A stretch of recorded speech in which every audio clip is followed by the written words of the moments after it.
Okay, since we don't have much time, I'll just go straight to what we discussed in the sessions. I hope you enjoyed it as much as I did. I would like to thank once again the organization of this meeting because it has given us I can say a focus on what we should do when we get back to our various churches. So yesterday, after the welcoming session, the introduction, we were dispatched to our various sessions, and there were several things that were highlighted.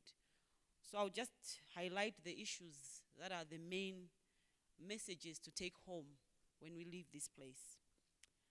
On addiction recovery, it was stipulated that addiction is something that is repetitive use of a substance with increased intensity. And as time goes by, there's emotional instability. After sharing experiences and seeing the lived experiences that were highlighted, we saw the gap that is there even in the church at large to look at interventions on how we can assist others who are suffering and who are going through addiction. And also it was seen there was a need to make sure that every church is a healthy center to ensure that people with addiction problems are able to recover easily by making sure that we provide stigma-free zones and also making sure that we help them to get professional help so that we avoid legal implications. On Adventist risk management, it was discussed that this is not an insurance company as such, but it's dealing with issues of insurance. And is primarily focused on Adventist institutions and further primarily focused on human resource. So risk is an exposure to an uncertainty and something unpredictable. And it enables the church to identify, assess, plan, and monitor the risk in a reasonable way.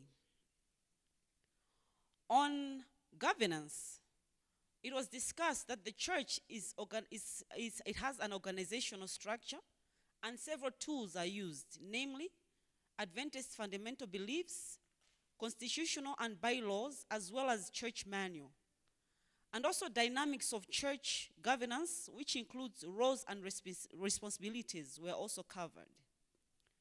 On HIV/AIDS and AIM, this was discovered to be a ministry of hope, love, compassion, teaching biblical sexual behaviors without discrimination of those affected. On the CPD, on the Nyaopi drug addiction, this was discussed to be common in the Republic of South Africa, affecting 15 to 40-year-olds, leading to social, mental, physical debilitating states. On stop smoking, it was discussed that nicotine is an addictive chemical, and passive smoking, it was seen to be more harmful than active smoking. Therefore, the SID is encouraging breathe-free zones and stop smoking campaigns in all church communities and countries. On supporting ministries, it was stipulated that this is part of the main church organization focused on working with the needy in the community by providing social services and medical stroke health services. Then furthermore, the plenary that we had at the end of the day, it was outlining the church's position in regards to food and diet. And it was discussed that now in the church, there's no change in their position. It still needs to be biblical as much as possible, and we should be very, very much careful on the messages we take out there when it comes to regards of diet. So this was in short what was discussed. Thank you.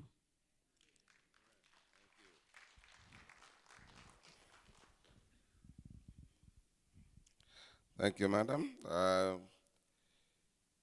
In the course of the day, please, you should just take note. You are going to receive evaluation forms. So you have to evaluate whatever you have gone through. Please make sure that you give us the right assessment of what you feel has happened. And at the end, of course, hand in the evaluation forms accordingly. Now we are going to go outside to have a group photo. Yes. The Hope Channel team is waiting for us. I'm trusting you are properly attired. Let's just walk out into the opening in the middle there.